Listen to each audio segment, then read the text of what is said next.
আসসালামু আলাইকুম সবাইকে। আহ থ্যাংক ইউ জয়েন করার জন্য সবাই। আর আমি স্পেশালি থ্যাঙ্কস দিতে চাই হচ্ছে অনন্যা আপু, রুহি আপু এবং তানিম ভাইকে।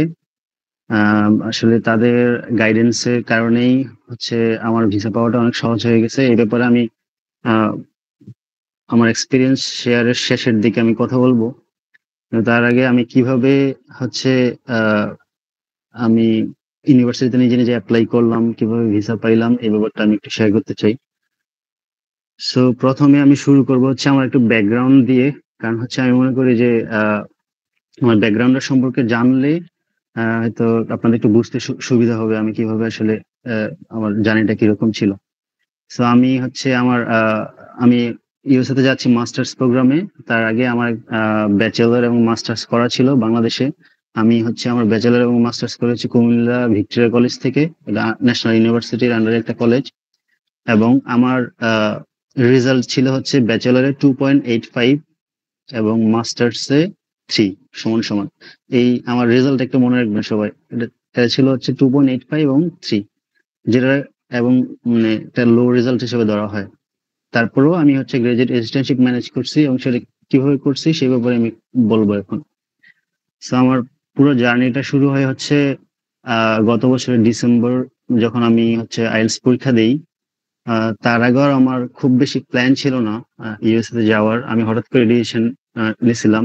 তো যার কারণে হচ্ছে আইএলটিএস দেওয়ার পরও আমি খুব জানতাম না কিভাবে অ্যাপ্লাই করতে হবে বা কি কি করতে হবে, কি কি পেপার ম্যানেজ করতে হবে, এগুলোতে আমি টোটালি ব্লাইন্ড ছিলাম ধরতে গেলে। তো পরবর্তীতে আমি হচ্ছে কি করলাম, অনেকগুলো এজেন্সিতে ঘুরলাম। তাদেরকে দিয়ে কাজ করাবো সেজন্য না, আমি হচ্ছে আসলে ইনফরমেশন গ্যাদার করতেছিলাম, পেপারস গ্যাদার করতেছিলাম। তা করার পরে হচ্ছে আমি প্রথমে আহ ক্যালিফোর্নিয়া স্টেট ইউনিভার্সিটিতে হচ্ছে অ্যাপ্লাই করি। ওটা আমার সাবজেক্ট ছিল। অ্যাপ্লাই করার পরে হচ্ছে ওরা আমার অ্যাডমিশন অ্যাকসেপ্ট করে। যদিও আমি হচ্ছে অ্যাপ্লাই করার পূর্বেই আমি আমার যে প্রফেসর ছিল ওই ইউনিভার্সিটিতে, ওনাকে আমি ইমেল করেছিলাম। কিন্তু প্রফেসর আমার ইমেলে রিপ্লাই দিছিল ঠিকই, কিন্তু সে আমার প্রোফাইল অ্যাসেস করতে সে আহ, অসম্মতি জানায়। সে আমাকে বলে যে শুধুমাত্র অ্যাডমিশন নেওয়ার পরেই স্টুডেন্টদেরকে স্টুডেন্টদের প্রোফাইল সে অ্যাসেস করে। তো যাই হোক, আমার প্রথম থেকে ইচ্ছা ছিল যে আমি হচ্ছে একটা ফিনান্সিয়াল এইড ম্যানেজ করব, তারপর হচ্ছে ইউএসএ তে যাব।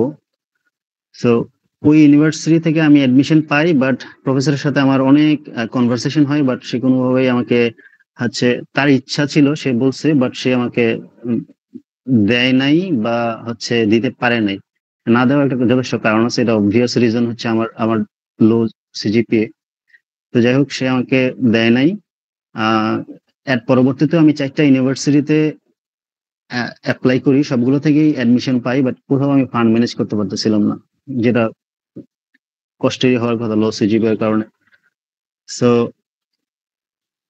কিন্তু আমি আশা ছেড়ে দিই নাই। আমি 30+ ইউনিভার্সিটিতে প্রফেসরদেরকে মেইল করছি, তাদের সাথে আমার কনভারসেশন হয়েছে। অনেকে আমাকে দিতে চাইছে, বাট কোনো কারণে হয়ে ওঠে নাই। আহ, বা অনেক সময় এভাবে গেছে আমার। তো ইন দ্য মিন টাইম আমি আমার একটা প্রফেসরের সাথে কথা হচ্ছিল যে আমি যে ইউনিভার্সিটিতে যাচ্ছি, ইস্টার্ন মিশিগান ইউনিভার্সিটিতে। তো ওর সাথে আমার কন্টিনিউয়াসলি আমার হচ্ছে যোগাযোগ ছিল ইমেইলে। সে আমাকে বলছিল যে আমার একটা সম্ভাবনা আছে গ্রাজুয়েট রেজিস্ট্রেশনশিপ পাওয়ার, কিন্তু সেটা সে মানে শিওর দিতে পারতেছে না আর কি। তো সেটা পারারও কথা না, কারণ মোস্ট অফ দা প্রফেসর যাদেরকে আমি মেল করছি তারা আমাকে একটা রিজন দেখাই বলছে যে তোমার ফান্ড পাওয়াটা হচ্ছে টাফ, কারণ হচ্ছে তোমার অনার্স এর সিজিপিএ খুবই লো, যেটা এই কম্পিটিটিভ এনভায়রনমেন্টে মানে সুইটেবল না এই ধরনের ফান্ড পাওয়ার জন্য। কিন্তু ওই ইস্টার্ন মিশিগান ইউনিভার্সিটি প্রফেসর আমাকে বলছিল যে আমার একটা সম্ভাবনা আছে, আমি যেন অ্যাপ্লাই করি। সো আমি ওই ভরসায় অ্যাপ্লাই করি। করার পর আমার এডমিশনও হয়। বাট তারপরে আমি দেখতেছিলাম যে ফান্ডটা তখনও আসতেছে না, বা এই ধরনের কোনো সিউরিটি আমি পাচ্ছি না। পরে কিন্তু আমার কন্টিনিউসলি যোগাযোগ ছিল এর সাথে। তো পরবর্তীতে উনি আমার একটা ডিপার্টমেন্টের হেডের সাথে আমার একটা ইন্টারভিউ ফ্যাসিলিটেট করলো। আমি ইন্টারভিউ দিলাম, আলহামদুলিল্লাহ ইন্টারভিউ ভালো হয়েছিল। এবং ডিপার্টমেন্টের হেড ফাইনালি আমাকে যে শিটটা দেয়। তো এই যে শিটটা আমি কিভাবে পাইছি সেটা লো সিজিপিএ থাকার পরেও, এবং আমার এই গত 8 মাসে এই জার্নিটার মধ্যে আমার যে এক্সপিরিয়েন্স হয়েছে সেটা থেকে আমি বলতে পারি যে আসলে শুধুমাত্র সিজিপিএই ম্যাটার করে না ফাইন্যান্সিয়াল এইড পাইতে বা অ্যাডমিশন পাইতে। আমার কিন্তু খুব লো সিজিপিএ দিয়ে প্রত্যেকটা ইউনিভার্সিটিতে আমার অ্যাডমিশন হয়েছিল, এবং আমি জিএও ম্যানেজ করছি এই লো সিজিপিএ দিয়েই। তো আরো কিছু ফ্যাক্টরস আছে, যেমন আমার ইন্টারভিউ গুলো ভালো হয়েছিল, আমি খুব কনফিডেন্টলি আনসার করছিলাম প্রত্যেকটা প্রশ্নের, আমার প্রফেসরের এবং হচ্ছে আমার কি বলে ডিপার্টমেন্ট হেডের, এবং হচ্ছে আমার যে আদার্স যে পেপার গুলো ছিল, সাপোজ যে আমার রিকমেন্ডেশন লেটার্স বা এসওপি, এগুলো আমি খুব যত্ন করে টেইলর করি। আমি প্রত্যেকটা ইউনিভার্সিটিতে অ্যাপ্লাই করার আগে আমি একটা করে নতুন রিকমেন্ডেশন লেটার লিখতাম। আমি আমার যে প্রিভিয়াস ইউনিভার্সিটির যে প্রফেসর আছে তাকে দিয়ে আবার কি বলে আপনার ওনার অনুমতি নিয়ে আবার হচ্ছে ওনাকে পাঠাইতাম, উনি আবার এটা ইউনিভার্সিটিতে ইয়ে করতাম। আমি প্রত্যেকটা ইউনিভার্সিটির জন্য আলাদা আলাদা টেইলর করে করে এগুলো করতাম, এবং হচ্ছে আমার এসওপি গুলো আমি সময় নিয়ে নিয়ে নিজে নিজে লিখতাম, অনেক টাইম দিতাম এগুলোর মধ্যে। যার কারণে হচ্ছে আমি মনে করি এগুলো একটা ভালো ইয়ে ছিল আমার অ্যাডমিশন গুলো হওয়াতে, এবং ফাইনালি আমার এই জিএটা পাওয়াতে। তো পরবর্তীতে এই ইউনিভার্সিটিতে আমার হয়, কিন্তু আমি হচ্ছে আমার ইনিশিয়ালি আমি প্রথম যেদিন যখন বললাম যে আমার প্রথম ক্যালিফোর্নিয়া স্টেট ইউনিভার্সিটিতে আমার অ্যাডমিশন হয়েছিল, ওই I-20 দিয়েই আমি হচ্ছে আমার ডেটটা নিয়ে আগস্টের 18 তারিখে। কিন্তু আমি এটা কোনোভাবেই আর সামনের দিকে আনতে পারতেছিলাম না, প্রায় 2-3 মাস অনেক চেষ্টা করলাম রেগুলার ইয়েতে নেওয়ার, পারতেছিলাম না। তো পরবর্তীতে ইস্টার্ন মিশিগান ইউনিভার্সিটির I-20 আমি যখন পাই, আমি একটা এক্সপেডিটেড অ্যাপয়েন্টমেন্টের জন্য রিকোয়েস্ট করি, এবং সেটা অ্যাকসেপ্ট হয়। আমি জুলাইয়ের 19 তারিখে আমার অ্যাপয়েন্টমেন্টটা নেই। আনফরচুনেটলি আপনারা সবাই জানেন যে এই পলিটিক্যাল আনরেস্টের কারণে সেটা ক্যান্সেল হয়, এবং বারবার ক্যান্সেল হইতেই থাকে। কিন্তু ফাইনালি আমি হচ্ছে 11 তারিখে সব আশা ছেড়ে দিয়ে আমি হচ্ছে ভাবছি আর হবেই না, কিন্তু আবার হঠাৎ করে দেখলাম যে 12 তারিখ থেকে হচ্ছে শুরু হয়েছে আবার ইন্টারভিউ। আলহামদুলিল্লাহ আমি আবার রিকোয়েস্ট করে আমি 14 তারিখে ডেট পাই, এবং ইন্টারভিউতে অ্যাটেন্ড করি 14 তারিখে। তো আমার ইন্টারভিউ এক্সপিরিয়েন্সটা কিরকম ছিল, সো আমি যেদিন ওই দিন রাতে 13 তারিখ রাতে আমার গ্রাম থেকে ঢাকা আসতে হয়, কারণ হচ্ছে আমি চলে গেছিলাম একবারে। আমি ভাবছিলাম যে আমি ইন্টারভিউ দিতেই পারবো না, সুযোগই নেই আমার। তো 13 তারিখে রাতেই হচ্ছে আমার ইয়ারটা অ্যাকসেপ্ট হয়, এবং রাতেই আমি ঢাকায় এসে সকালে ইন্টারভিউতে যাই। সো কাইন্ড অফ এক্সস্টেড ছিলাম, এবং অনেক ভয়ও ছিল মনের মধ্যে। তারপরে যাক আলহামদুলিল্লাহ ওখানে যাওয়ার পরে সকালে দেখলাম অনেকেই আছে, আস্তে আস্তে মানে একটু স্বাভাবিক হইলাম। প্রথমে ঢোকার পরে আমার মানে রেগুলার এভাবে পাসপোর্ট চেক করলো, অ্যাপয়েন্টমেন্ট লেটার চেক করলো, ভিতরে গেলাম। যাওয়ার পরে তখনও আমি জানি না, আমার একটা নার্ভাসনেস কাজ করতেছিল, কিন্তু মানে আমি খুব কনফিডেন্ট ছিলাম, কারণ আমার হচ্ছে আমি প্র্যাকটিস করছি, এবং আমি জানি আমি কি আমাকে প্রশ্ন করলে কি আনসার দিতে হবে, এবং পুরোটা জার্নি সম্পর্কে আমার ক্লিয়ার আইডিয়া আছে। আমি জানি আমাকে প্রশ্ন করলে আমি আনসার করতে পারবো, কিন্তু তারপরেও আমার কেন জানি একটা নার্ভাসনেস কাজ করতেছিল। পরে ভিতরে গেলাম, যাওয়ার পরে দেখলাম যে এখানে সবাই অনেক হেল্পফুল। তো আস্তে আস্তে অনেক স্বাভাবিক হইলাম। হওয়ার পরে কিছু ঘটনা আমার সাথে ঘটতেছিল বারবার, যার কারণে আমি আরো বেশি নার্ভাস হতেছিলাম। যেমন আমার যখন পাসপোর্ট চেক করে, তখন আমার প্রিভিয়াস পাসপোর্টের কিছু ভুল ছিল, যার কারণে তারা আমাকে বারবার মানে এই যে পাসপোর্টটা চেক করে প্রিভিয়াস পাসপোর্টে, সে আমাকে বারবার প্রশ্ন করতেছিল যে এটা কিভাবে হইলো। আপনার আমার বার্থডেতে ডেটে ভুল ছিল প্রিভিয়াস পাসপোর্টে। তো এটা নিয়ে যখন বারবার ইয়ে করতেছিল আমাকে, তখন আমি আরেকটু নার্ভাস হয়ে যাই। পরে যাই হোক, পরে এটা শেষ করে আমি হচ্ছে আসি, এতে এসে বসার পরে আমার ফিঙ্গারপ্রিন্ট যখন নিবে, ফিঙ্গারপ্রিন্ট দিতে গেলাম। দেওয়ার পরে আমি দেখলাম যে আমার যে পাসপোর্টের পিছনে যে আমার DS-160 যে একটা স্টিকার লাগানো ছিল, সেই স্টিকারটা স্ক্যান করতে পারতেছে না, যে আমার হচ্ছে ফিঙ্গারপ্রিন্ট নিবে। এখানেও আরেকটা বাধা। তো পরে উনি ম্যানুয়ালি টাইপ করলো, টাইপ করার পরে আমাকে বললো আপনি যে স্টিকারটা চেঞ্জ করে আনেন এত নাম্বার বুথ থেকে। পরে গেলাম, যাওয়ার পরে উনি আমাকে স্টিকার চেঞ্জ করে দিল ঠিকই, কিন্তু যে স্টিকার দিছে সেটা হচ্ছে আবার আমার প্রিভিয়াস যে DS-160 নাম্বার ছিল সেটার, মানে আমি আমার যে ফাইনালি আমি যেটা সাবমিট করছি ওটা না দিয়ে উনি প্রিভিয়াসটা দিয়ে দিছে। পরে আমি বললাম এখানে তো একটা মিস্টেক হয়ে গেছে, প্রিভিয়াসটা দেওয়া হয়ে গেছে আমার। পরে আমাকে আরেকটা বুথে পাঠালো, ওখানে গেলাম। উনি বললো আবার যে আপনি যে প্রথমে DS-160 সাবমিট করছিলেন সেটার সাথে এটার কি পার্থক্য, কি কারণে করছিলেন। পরে আমি তো এগুলোর জন্য প্রস্তুত ছিলাম না, আমার তো খেয়াল নাই আমি কি জন্য করছিলাম। তবে দুই একটা খেয়াল ছিল, আমি এগুলো বলছি, বলার পরে বলছিল যে আমি এটাই আপডেট করে দিচ্ছি, আপনার আর নতুনটা দরকার নেই, কোনো সমস্যা হবে না। যাক, তারপরে গেলাম ইন্টারভিউ দিতে। দেখলাম যে সবাই ইন্টারভিউ দিচ্ছে, একজনের পর একজন যাচ্ছে, তো আমি ওই সিরিয়ালে যেয়ে বসলাম।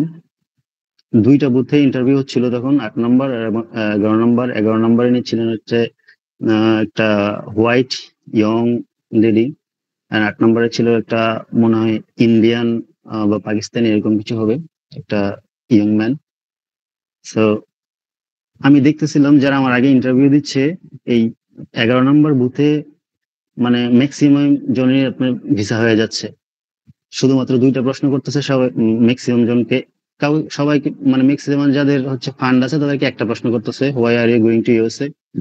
এবং যাদের হয়তো কিছু ডেফিসিট আছে ওদেরকে একটু স্পন্সর সম্পর্কে জিজ্ঞেস করতেছে, সাথে সাথে আবার ভিসা দিয়ে দিচ্ছে। এবং আমি দেখলাম প্রায় 10-12 জনের মানে মানে ইন্টারভিউ দেখার পর আমি দেখলাম যে এর মধ্যে শুধু একজন দুইজন, খুবই রেয়ার, কেউ কেউ আপনার রিজেক্ট হচ্ছে। তো আমি মনে মনে ভাবতেছিলাম যে আল্লাহ আমার জন্য 11 নম্বরে পড়ে, কারণ উনি খুব কম প্রশ্ন করতেছিল এবং ভিসা দিয়ে দিচ্ছিল। কিন্তু 8 নম্বরের ব্যাপারটা ছিল কি, উনি প্রশ্ন বেশি করতেছিল, ভিসাও দিচ্ছিল, বাট উনি হচ্ছে একটু পেঁচা দিছিল, মানে প্রশ্ন করতেছিল একটা পর একটা এরকম। তো আনফরচুনেটলি আমার যা পরে পড়ছে 8 নম্বরেই। আমি যখন আমার ইন্টারভিউর জন্য যখন কল আসলো, আমি দাঁড়াইলাম, আমার আগে একজনের ভিসা হইলো, আমি গেলাম, পরে আমার পাসপোর্ট এবং I-20 চাইলো। তো আমাকেও অ্যাজ ইউজুয়াল প্রশ্ন করলো, why are you going to USA. আমি অ্যান্সার করলাম। তারপরে আমার ইউনিভার্সিটি সম্পর্কে জিজ্ঞেস করলো, why are you going to Eastern Michigan University, প্রশ্ন আনসার করলাম। কিন্তু তখনই আবার হচ্ছে আমার পাসপোর্ট নিয়ে আবার ঝামেলা শুরু হইলো। তখনই উনি মানে অবাক হয়ে গেছে যে আমার কেন পাসপোর্টে এত সমস্যা। এত সমস্যা বলতে আমার বার্থ ডেটটা কি প্রায় 6 বছরের একটা ডিফারেন্স ছিল আমার পুরনো পাসপোর্টের সাথে নতুন পাসপোর্টে।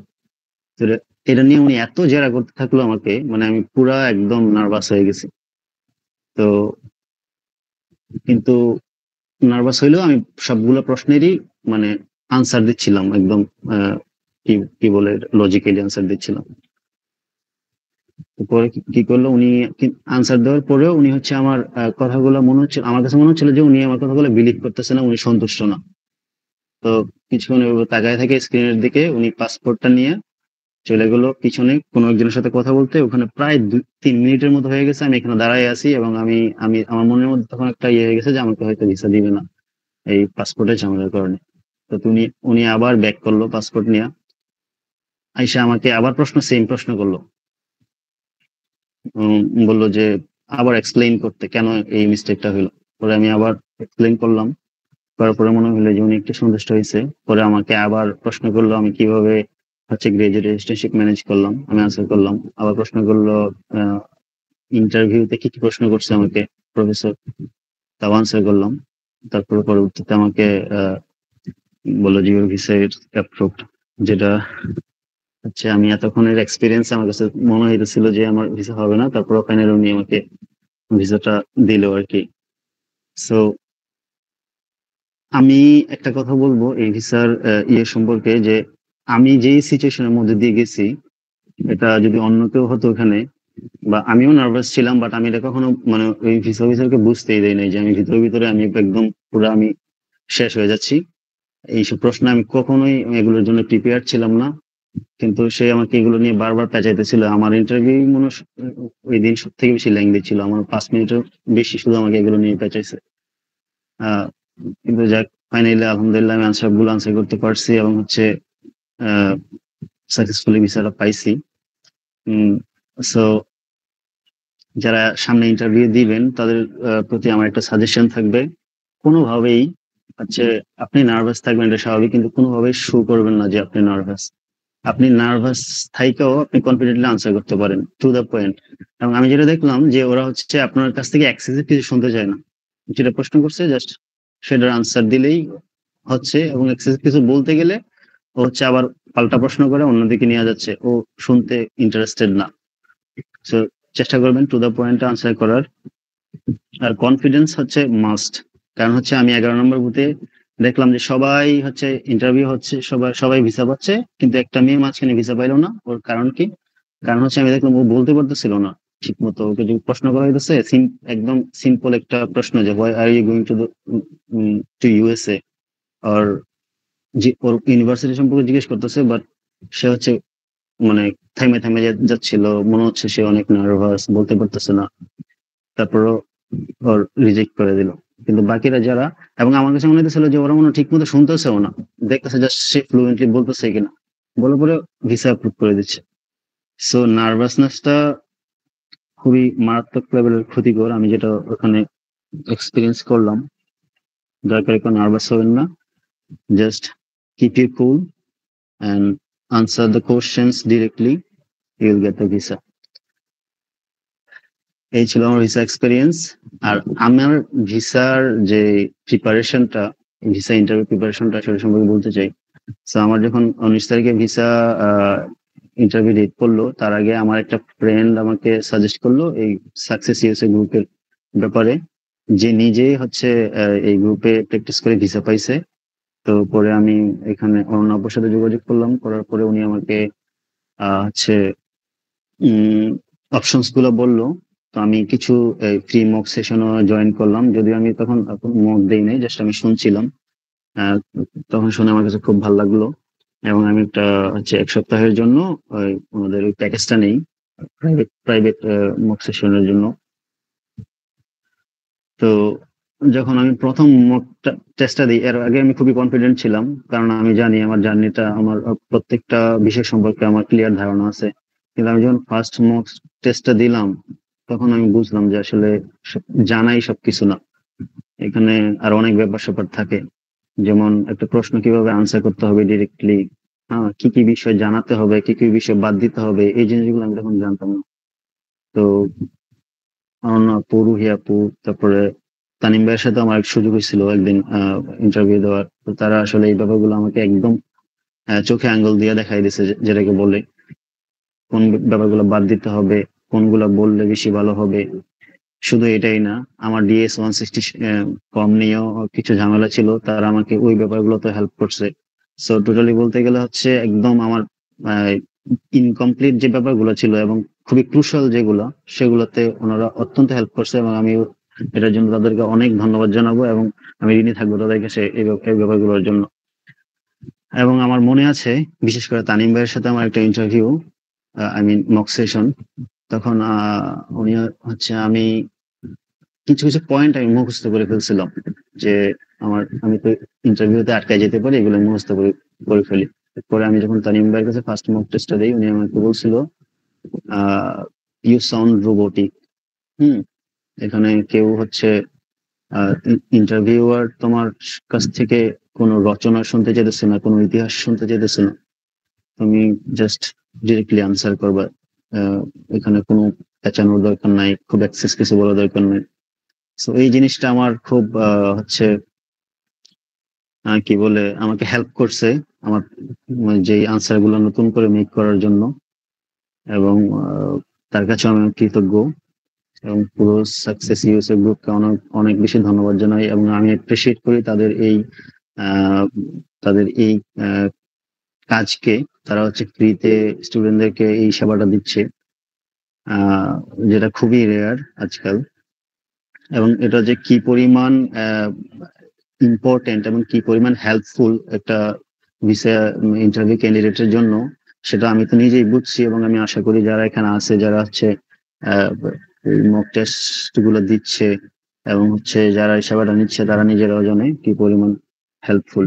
সো এই হচ্ছে আমার এক্সপিরিয়েন্স আসলে।